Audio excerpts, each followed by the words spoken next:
Here we go. So here is our working definition for life transitions, okay? A life transition can be defined as a significant change or shift in one's life circumstances, roles, identities, or relationships that requires adjustment and adaptation. Okay. These transitions can be anticipated or unexpected. Okay. And may result from various factors such as developmental stages, personal choices, societal norms, or external events. Okay. So life transitions often involve periods of uncertainty. Okay. They may involve periods of uncertainty and emotional upheaval. All right. And the need to navigate new challenges or opportunities. That is what a life transition is. So I'm going to read it again. A life transition can be defined as a significant change or shift in one's circumstances, roles, identities, or relationships that require adjustment or adaptation. These transitions can be anticipated or unexpected and may result from various factors as developmental stages, personal choices, societal norms, or external events. Life transitions often involve periods of uncertainty, emotional upheaval, and the need to navigate new challenges or opportunities. Okay. That is what a life transition is. And if you are just joining the workshop, please check the chat. There is a fillable PDF file that you can fill in the information as it's being communicated to you. Okay. So let's talk about this first topic. What makes life transitions difficult? All right, this is more about the aspect of normalizing. So, real quick, remember we're being interactive here. Real quick in the chat, I'm giving you guys 10 seconds. Write something that makes life transitions difficult. What makes life transitions difficult for you? You can unmute yourself or you can write it in the chat. I'm giving you guys 10 seconds. I'm not even gonna count down. We got 10, 9, 8, 7, 6, 5, 4, 3, 3, 2, 1, 0. All right, so some people wrote uncertainty. Yep, uncertainty is a big one. Realizing that you have to choose to do something different if you want to see something different. Yeah, I love that. I love that. Facing the unknown. Yeah, that's a big one, facing the unknown, indecisiveness. Yeah. So we got uncertainty, realizing you have to choose something different if you want to see something different, facing the unknown, and indecisiveness. Yeah, I agree with all of that. Leaving your comfort. Yeah, that is a big one. That's a big one. Here's one of the things that makes life transitions difficult that we're going to normalize. Acknowledging the transition. All right, we're going to start right there. Acknowledging the transition is something that needs to be normalized and oftentimes makes it difficult even navigating the life transition we are experiencing. All right, so why should we acknowledge the transition? Well, here's a few reasons why. Validation. All right, affirming that the experience and the emotions are real and significant. Okay. Validation gives you the opportunity to affirm the experience and emotions are real and significant, right? We want to allow ourselves to feel what we're feeling, to acknowledge what we are feeling in the midst of this life transition. Here's another thing, awareness. All right. Increase the awareness and understanding of the changes we are experiencing. Right. So when we are acknowledging that we are in a life transition, we're bringing forth and creating awareness for ourselves. Right. We are allowing ourselves to understand the changes that we are experiencing, which can lead to a form of preparation, which is the next one. Right. It's the opportunity to be proactive to the adjustment needing to be made. All right. So we're normalizing why we should acknowledge life transitions, why we should acknowledge the transition we are in. Validation, awareness, preparation. The next one is support. When we acknowledge, we are opening the door to support from friends, family, or professionals. Sometimes when we are experiencing life transitions, we feel isolated.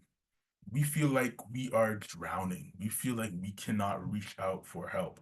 But when we take the time to acknowledge, it opens that door for support from friends, family, or professionals. Okay, here's the last one, resilience. All right, resilience. It fosters resilience, leading to growth, the ability to adapt and face challenges head on. Okay, resilience fosters resilience, leading to growth, ability to adapt and face challenges head on. All right, when we decide to acknowledge our experienced life transitions, we are advocating and showing up for ourselves. All right, when we acknowledge our experienced life transitions, we are advocating and showing up for ourselves. And that in and of itself is revolutionary, okay? Because life transitions sometimes reflect childhood experiences, which triggers our amygdala. All right, that may have been a little touchy. I'm going to say that again. When we acknowledge our experienced life transitions, we are advocating and showing up for ourselves. That in and of itself is revolutionary because life transitions sometimes reflect childhood experiences, which triggers our amygdala. All right. So here's the next section we're talking about. What mode are you in? Yeah. What mode are you in? So I just mentioned the word amygdala. I just mentioned that word. And maybe that word went over some of your head. Maybe you didn't hear that word. Maybe this is the first time you're hearing it for the first time. But I'm going to spend some time and talk about that real quickly. Your amygdala is your processing center. All right. It is your processing center regarding your emotions, which intersects with your memory, emotional responses, and perception of threat and fear learning. Okay. Your amygdala is your processing center. All right. That's the big takeaway. Your amygdala is your processing center. This is where you process your emotional responses, fears, threats. All of those things happen in your amygdala, which is in the back of your brain. And it's almost like a little ball. Think of it as like a little Play-Doh ball that you're making. That is roughly how the size of your amygdala. But your amygdala triggers three things: fight, flight, freeze. And these three aspects are the things that we experience in life transitions that we got to normalize. It is okay to talk about it. It's okay to talk about it. Here's the first thing: fight. In life transitions, this may look like being hyper defensive, confrontational, and argumentative when discussing the transition or facing external challenges that are related to the primary life transition. Okay, so in a life transition, your fight response may be you being hyper defensive, confrontational, or argumentative. All right. And we're normalizing that. It's okay to experience that. Okay. We're normalizing that. Here's the next thing: flight. Okay. In life transitions, what does flight look like? This can look like giving into the urge to escape, avoiding conversations, withdrawing from social interactions, or high levels of procrastination. All right. This can look like the urge to escape, avoiding conversations, or high levels of procrastination. All right. That is what your flight response can look like in the midst of a life transition that you're experiencing. And we're going to normalize that. So we're acknowledging we experience that sometimes. And here's the last one: freeze. Okay. In life transitions, what does this look like? This may be the feeling of being paralyzed by indecision. All right. Being paralyzed by indecision, inaction, and the inability to make forward moving decisions regarding the transition. Okay. This can also look like procrastination and avoidance. Okay. So freeze, when we are experiencing that in a life transition, that can be paralyzed, being paralyzed by indecision, the inability to make forward moving decisions. All right. So what mode are you in? You could be in a flight mode. You could be in a fight mode. You can also be in a freeze mode when you are experiencing a life transition. And it doesn't just have to be one. You could be experiencing two at the same time or three at the same time, right? Different environmental responses in a life transition may trigger different aspects of your amygdala. Okay. So that's important to keep that in mind. Here's the next thing we're going to normalize: decision fatigue. Okay. Decision fatigue. So what is decision fatigue? We're going to break that down. It is the deterioration of the quality in our decision making, which results from having to make multiple decisions at the same time over a long period of time. Okay? It is the deterioration of the quality of our decision making, which results from having to make multiple decisions at the same time over a long period of time. Okay. That is what decision fatigue is. But there are also impacts from decision fatigue. Okay. We're going to talk about that. Mental exhaustion. All right. So this is processing the articulation of thoughts, which often can lead to overthinking. All right. These are some impacts of decision fatigue. Here's the next one: impaired judgment. Impaired judgment. This is impulsive or irrational choices. So that can look like the aspect of excessive or impulsive spending, or making choices that don't align with our values and what we actually want to do in our core. Okay. Here's the next one: decision avoidance. All right. This is where we see evidence of procrastination or indecision, right? These are the aspects. So there's mental exhaustion, impaired judgment, decision avoidance, and the last one is environmental factors. So responsibilities and distractions. All right, these are the things that are present with this, that come along with decision fatigue when we are experiencing a life transition. Right. And remember, we are normalizing these things. So what I'm doing is providing language to what you've been probably feeling, what you've been probably thinking about, what you've been probably experiencing. I'm normalizing this for you. It is normal. It is okay to experience decision fatigue. It's okay to admit that and say, this is what I'm experiencing. I'm experiencing decision fatigue. My amygdala is triggered. I am in situations where I feel like running away, flight mode, or where I've frozen. I don't know what to do. I don't know how to respond to this, or just the aspect of having that courage to admit that I am in a life transition. Okay. For some of us, decision fatigue may not have started in our present situation. All right. For some of us, this may have started in childhood, having to make decisions for siblings, having to make decisions for parents, being the firstborn. That is a whole aspect and topic of itself, and how that interacts with life transitions and making decisions. These different roles impact or contribute to decision fatigue. All right.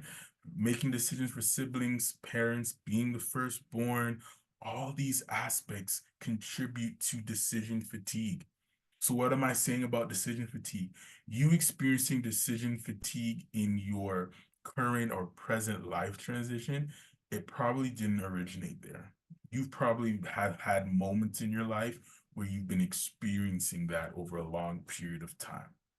Okay. How's everybody doing? Everybody with me? You can put a thumbs up, you can respond in the chat. Everybody with me? I'm gonna take your silence as yes. I'm gonna take your silence.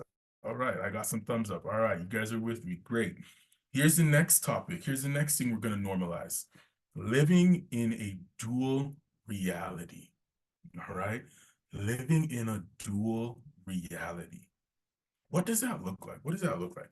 It looks like honoring that it is possible to experience two emotional responses to the transition and learning to be okay with that. All right. It is the aspect of honoring that it is possible to experience not one, but two emotional responses to the transition and to be okay with that. And even though I said two emotional responses, you could be experiencing more than two. All right. It all depends on what we are experiencing and how we're responding to that. All right. So we can be happy and grieving the transition at the same time. We're going to normalize that. We can be happy and grieving the transition at the same time. All right. We can be overwhelmed and also be excited about the transition we're about to experience. That is also possible and also valid as well. We can be nervous and also optimistic about the transition as well, right? And that last one, number 4, where it says it's okay to be blank and blank about this life transition, I want you to write something to yourself in that moment, in this moment. Okay? What do you need to tell yourself about the life transition you are experiencing right now? So for some of us, it could be it's okay to be angry and upset about this life transition. Or for some of us, it could be it's okay to cry and also talk about this life transition, right? In this moment, I want you to normalize what you are feeling in your life transition. So, how have you been responding? How have you been responding to yourself in regards to the life transition that you are experiencing? That is your moment in the fillable PDF document worksheet to write something for yourself. What do you need to tell yourself in this moment? Okay, what do you need to tell yourself right now? Here is the last section of this topic, okay? Experiencing meta emotions. Okay, experiencing meta emotions. So what are meta emotions? So meta emotions are the emotions we feel about an emotion. Okay, so think of it as the secondary emotions and thoughts we are having about the primary emotions and thoughts. Okay, why is this important to normalize? Why is it important to normalize meta emotions? Here's a couple of reasons why. Awareness, all right, provides awareness for our emotional experience and the evaluation of those experiences. All right, so our meta emotions are communicating to us how we are feeling about the initial emotional response to our to our life transition. Okay, that's what it's doing. Here's the next area, regulation. All right. Understanding that meta emotions can help regulate the primary ones we are feeling and help accepting one can help us with the other. All right. So accepting our secondary emotion can help us process our primary emotion. All right. That is what it can help with. Impact on behaviors. This is the next one. Experiencing meta emotions influence our behaviors and decision making. All right. This can lead to avoiding situations that trigger the primary fear. All right. Experiencing meta emotions influence our behaviors and decision making.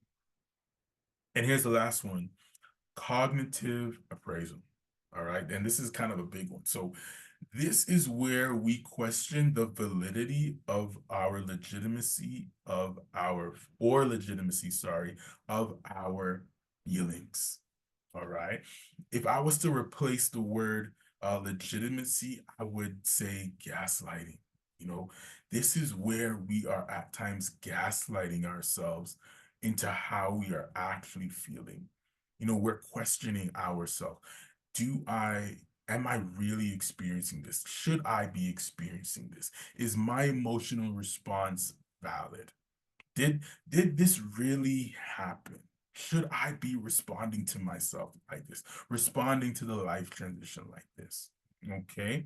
So we're gonna do a quick review. These are the topics that we covered in section one. What makes life transitions difficult? All right. What makes it difficult? The aspect of acknowledging that we are in a life transition. That is sometimes difficult. Okay, identifying what mode we are in, or even the aspect of living through that mode. Fight, flight, freeze.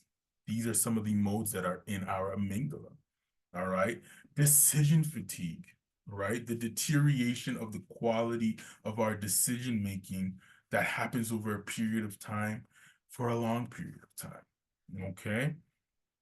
Living in the dual reality, all right? Experiencing two emotional responses at the same time, all right? And then we talked about experiencing meta emotions, all right? The feeling about the feeling in regards to the emotional response of a life transition. All right. How was section one? Put a thumbs up if you're with me, if it was okay, if you guys are, reminiscing on some things that I said. Let me know. Okay, okay, you guys are with me. You guys are with me. Okay, what was one thing that stood out for you in section one? Let me know in the chat. What was one thing that stood out for you in section one when we talked about normalizing what makes life transitions difficult? Let me know in the chat real quick. What stood out for you in this moment? It may be a little bit to write, so I'm giving you guys some time. Decision fatigue. Yep, that is a big one. How we can gaslight our emotions. Yeah, that is a big one. Decision fatigue, how we can gaslight our emotions. Yeah, that resonates with me. Yep, that absolutely resonates with me. Anybody else want to put something in the chat really quickly? My takeaway is understanding the complexities of our emotions. Yeah, absolutely. Our emotions are complex. They absolutely are. And even with us making that statement and understanding that our emotions are complex, or the complexities of our emotions, even admitting that can be paralyzing at times, and I think that's a part of the aspect of we haven't been properly taught how to process our emotions. We haven't been properly taught. I don't know why I'm struggling with that word. To acknowledge and to process and to normalize the aspect that we are emotional human beings. So that resonated with me. The dual reality, yeah, feeling two emotions at once, feeling like I am living in two places slash realities at once while being in the middle of the transition. Yep, having 2 feet in two places. Yeah, I resonate with everything you guys have said in the chat. Yeah, that all of that resonated with me. Let's move on to section two. All right, let's move on to section two. So, managing the life transition, managing forward. All right, so we're going to talk about a couple things in terms of managing forward. What that can look like. So here's the first thing we're talking about: resiliency building. All right. Resiliency building, becoming aware with ourselves of ourselves. All right. And here's 3 aspects. What can I learn from this transition? this life transition I'm experiencing, what can I learn? All right. Here's question number two. What can I control? Right? What can I learn from this transition? But also, what can I control? Right? And here's a third one, resilience mindset versus a defeated mindset. Resilience mindset versus defeated mindset. And we're gonna stick here, we're gonna land here a little bit and talk about this. Okay. So a resilient mindset enables an individual to navigate life transitions, life's challenges with courage, optimism, and adaptability, while a defeated mindset can hinder personal growth and resiliency by fostering feelings of helplessness and negativity. I'm going to say it all again. A resilience mindset enables an individual to navigate life's challenges with courage, optimism, and adaptability. In comparison, while a defeated mindset can hinder personal growth and resilience by fostering feelings of helplessness and negativity, right? So a resilience mindset enables, a defeated mindset hinders, okay? A resilient mindset is the inward development of a growth mindset. All right. It is seeing hardship as an opportunity for learning and growth. Okay. A resilient mindset is an inward development of a growth mindset. Seeing hardship as an opportunity for learning and growth. Okay. How you interpret and receive life transitions influences how you live through those life transitions. Okay. Growth mindset A growth mindset asks us to recognize one, one positive thing about this life transition. Okay. A growth mindset is asking us to recognize one positive thing about this life transition. It doesn't have to limit to one, but it's asking us to identify what is one positive thing from this life transition? What is one takeaway? What is something that I've become aware of, that I've learned, that I've recognized about myself from this life transition? Okay. The desire to develop a growth mindset does not mean we skip the process of expressing and feeling our emotions during a life transition. And I want to expound on that part because when we're normalizing that we're in a life transitions, oftentimes we neglect our emotions. We're feeling them, but we're not talking about it. We're feeling it, but we're not expressing it. What we're doing, we're internalizing it. And that's where the buildup of stress, that's where the buildup of anxiety, that's where the buildup of emotional or bodily, rather, responses we are experiencing. Okay? Because we are internalizing our emotions. Okay? So resiliency mindset versus a defeated mindset. A resiliency mindset, it enables. Defeated mindset, it hinders. All right. Here's the next thing we're going to talk about. Emotional regulation. All right. And I know you may have heard that word before. I know in the social media world, we talk about that a lot. But here's what we're going to talk about. This is our perspective on emotional regulation as it results or is connected to a life transition.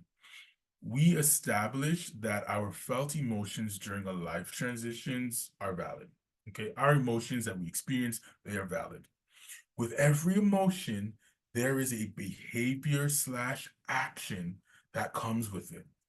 Okay, with every emotion, there is a behavior or action that comes with it. Managing forward in relation to emotional regulation, managing forward can look like this for us. Identifying the present emotion.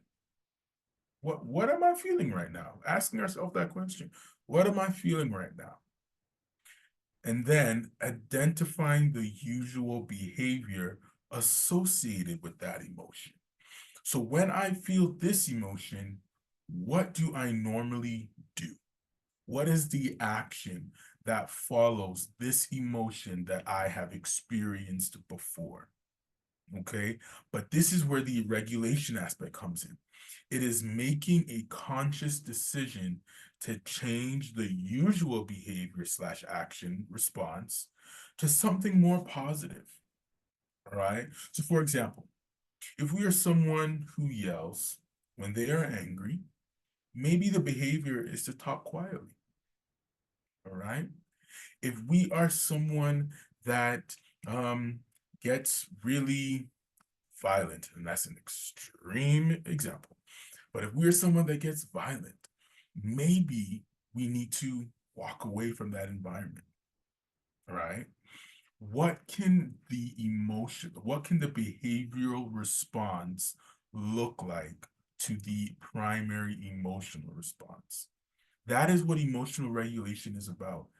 When we are experiencing the emotion, we are being aware of our behaviors after that.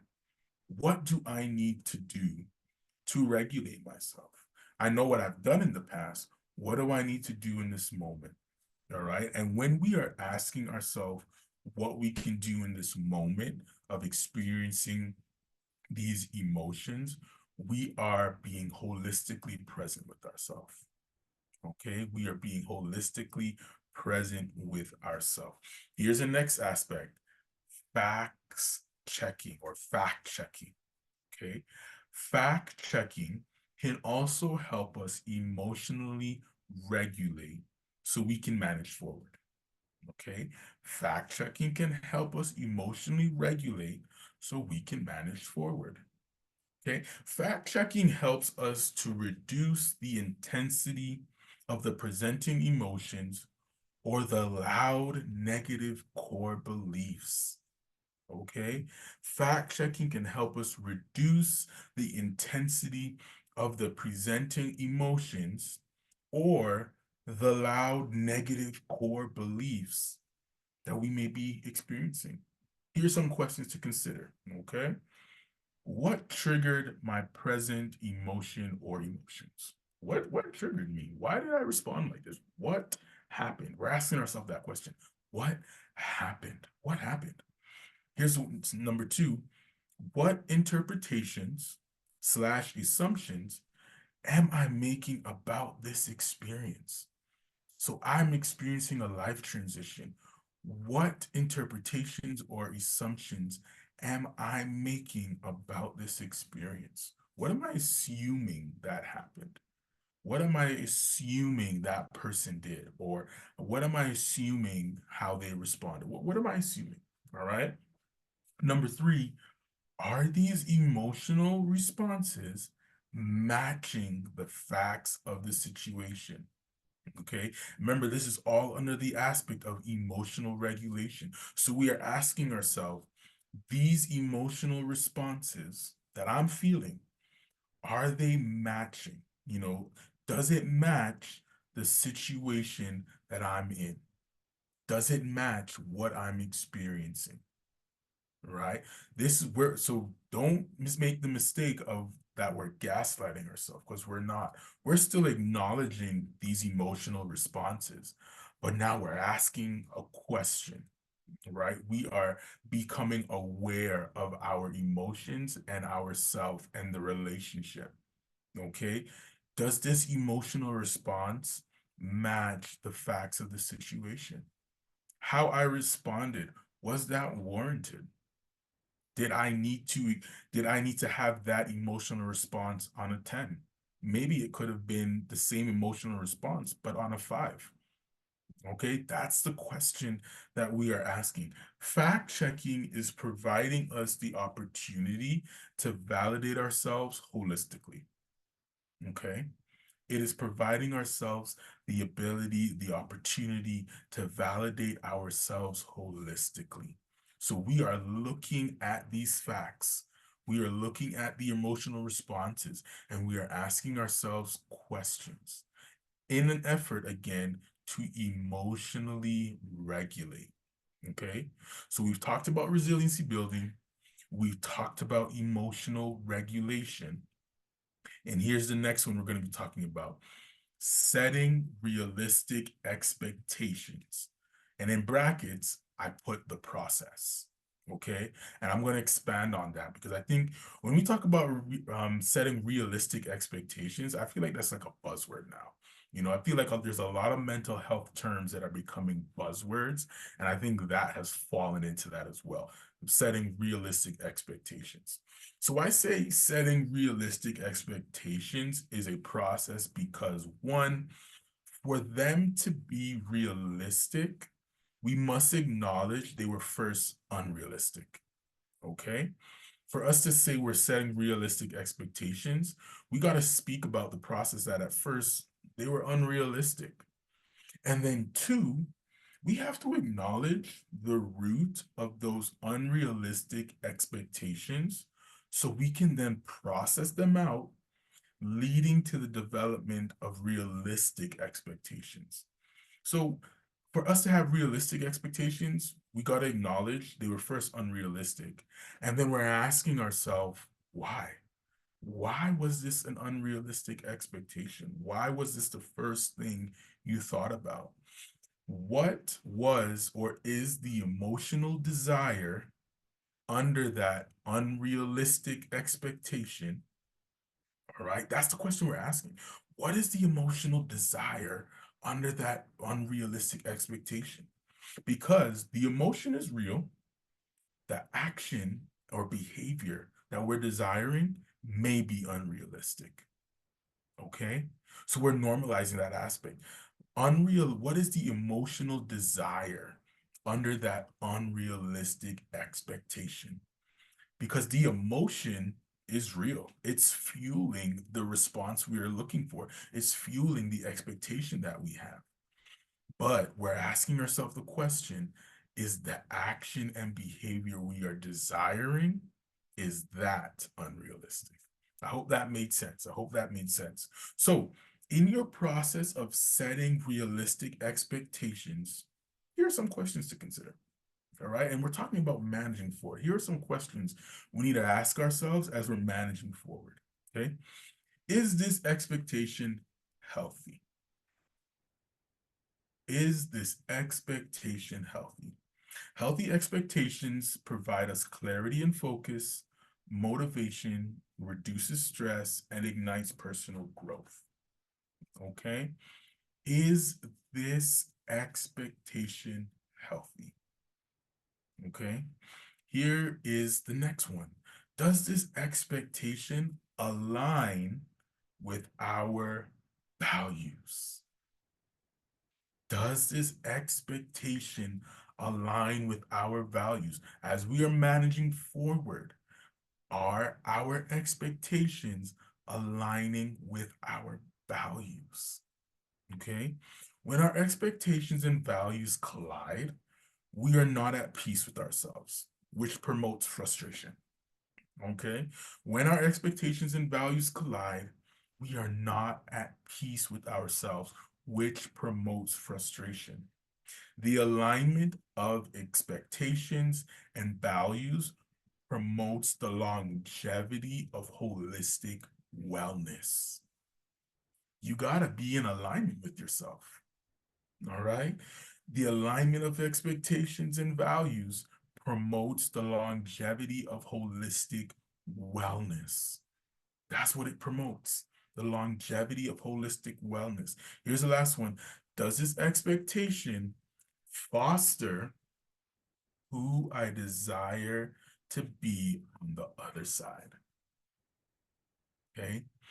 Does this expectation foster who I desire to be on the other side? Managing life transitions is also about managing our future self. And this speaks to the aspect of that dual reality a little bit. All right. When we are in a life transitioning, we're managing who we are now in the present, but who we also desire to be on the other side. All right. And this is all under the aspect of managing forward. What does managing forward look like? It is managing who we are now and managing our future self. Okay. That is what it looks like. So let's recap on this section. All right. Managing the life transitions, managing forward. We talked about resiliency building. What does that look like? We talked about the resilience mindset and a defeated mindset. We talked about the aspect of a growth mindset. What does that look like for us, right? We talked about that. Emotional regulation, identifying presenting emotions and the behaviors that usually come with it that we're making a conscious decision and effort to change. We talked about fact checking, all right, reducing the intensity of the presenting emotion and the loud negative core belief. We're asking ourselves questions. What triggered that presenting emotion? All right. What assumptions are we making about this? Is my emotional response matching the facts of the situation? Am I having an emotional response on a scale of 10 and it should really be a 5? Those are the questions that we're asking. Setting realistic expectations. We're acknowledging that our emotional response is still valid. We're acknowledging that we still experience this emotional response. And because of that emotional response, we had real unrealistic expectations, but we broke that down and we said the emotional response, we're desiring something there. We're desiring something emotionally there. The behavior and action we are desiring may be a bit unrealistic, but the emotions, those are valid. Those are still valid. And setting expectations, we're asking ourselves questions, is this healthy? Is this expectation healthy? Does this expectation align with my values? Does it foster who I desire to be on the other side? Does it foster who I desire to be on the other side? Really quick, what is your takeaway from this section? All right, we talked about managing forward, managing life transitions forward. What was your takeaway today? Or in this section rather, what stood out to you in this section? You can unmute yourself or you can put it in the chat. I think we kind of like the chat feature a little bit. So tell me, what stood out for you in this section? What stood out for you?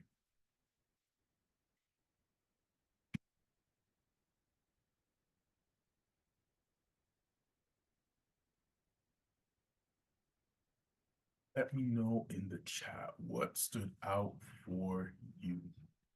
What stood out for you? I'm assuming everybody's typing. Give you guys a couple seconds there to type out that message if you're typing. If you feel comfortable, you can unmute yourself. Totally okay as well. What stood out for you when we talked about managing life transitions, managing forward? What stood out for you? What stood out for you?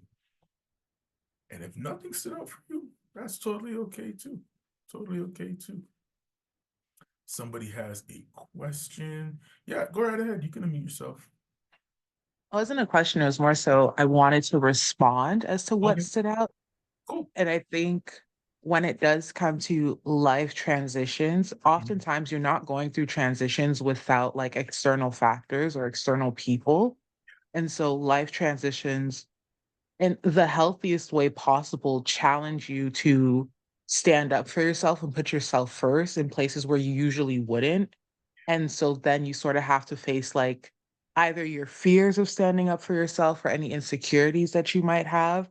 Mhm. And that in and of itself sort of adds another layer of maybe just like that freeze response that we Yeah. were talking about. Cause it's like, ooh, like I have to talk to, let's say, like my mom and put up boundaries, or ooh, I may have to let go of this friendship, like, or ooh, maybe like these environments that I'm consistently in, Yeah. they just I can't do it anymore. Like I'm transitioning out of this, but then it's like you have to say something, not necessarily because um Well, no, some people, like, they do deserve, like, just that explanation or just that, like, understanding and knowledge. This idea that people don't deserve things, I don't think is true, Mhm. but then you have to find a certain courage to do that, and so that could also be daunting. Yeah, absolutely. I echo that. That resonates. The aspect that that is almost like a dual reality. I would even label it as that, like this dual reality of having to navigate that inner child in you and also the adult you, right? So you're connecting. It's almost that the aspect of that inner child is reaching up to that adult child, and the adult child is reaching back down to hold the hand and navigate this life transition together. And the topic of life transition is so complex and vast that I didn't even touch on that, and I could have. You know what I mean? That aspect of, having to, the intersection rather, of childhood experiences, or the intersection of things that we've experienced before in the past where we've responded one way and now we have to respond another way. And just accepting the fact that, like, we're also an adult, we're also grown, but it's also the aspect of acknowledging what part of us hasn't grown up with us, because when we experience something traumatic or when we interact with authority and they've spoken to us in a certain way, in a negative way, parts of us stop growing in a way because we become stuck on that response. So think of it aspect of, like, you experienced, trauma when you were 10 years old to your pinky. Your pinky stopped growing, but all the rest of the remaining fingers grew as an adult. And now you're asking the pinky to catch up to that adult, to that full developed hand, if that makes sense. But I loved your comment. Loved your comment. So I didn't see anyone else put anything in the chat. If anybody wanted to unmute yourself, let me know. But we're going to shift to our closing exercise. Okay, we're going to shift to our closing exercise, and you have an opportunity to do one or two. You don't have to put it in the comments or in the chat. Rather, if you like to, that's cool. Somebody put in the chat the types of mindset regarding resilient and defeated mindset, the various differences among them, and how resilient mindset chases. Yep, I love that comment. Thank you so much for sharing that. I love that. So in our closing exercise, you have this opportunity. In regards to your current life transition, what do you need to tell yourself right now that you will be glad you did 1 year from now? All right. Or what is one thing you are grateful for while in this life transition? Okay. And I changed my mind. I'm going to ask you guys to put it in the chat. And you don't have to be super vulnerable or super transparent or anything like that. But based on the life transition you are currently experiencing, what do you need to tell yourself right now that you will be glad you told yourself 1 year from now? Or what is one thing you're grateful for while you're experiencing this transition? Okay. What is one thing you need to tell yourself right now as you are going through this life transition that you would be grateful to hear 1 year from now? Or what are you grateful for? What is one thing you're grateful for in the middle of this life transitions? Somebody put in the chat, Barbara put actively facing my emotions. Yeah, I love that. I love that for you. Actively facing your emotions. That is amazing. That is amazing. Anybody else? What is one thing you are grateful for in this life transition, or one thing you will, need to tell yourself right now that you'll be grateful for? So he said, I would say my courage is also for me to say the hard things. And I'm grateful for how peaceful I am with me. I love that. I love that. I'm grateful for how peaceful I am with me. And my courage is also for me to say the hard things. We shall put grateful for the adventure. Yeah, the adventure and knowing not everyone has the opportunities I have. Yeah, that is great. That is great. I love that. I love that. Actively facing my emotions. the courage for me to say and do hard things. Grateful that we are how peaceful we are with ourselves, and the adventure in knowing that not everyone has the opportunities I. That is amazing. That is amazing. So this is what we're gonna do real quick, okay? I am going to stop the recording and we can have a conversation. If there are questions that you guys may have that you want to ask, you're going to have this opportunity right now. I'm going to stop the recording in 5, 4, 3, 2, 1. Oh, there's another button.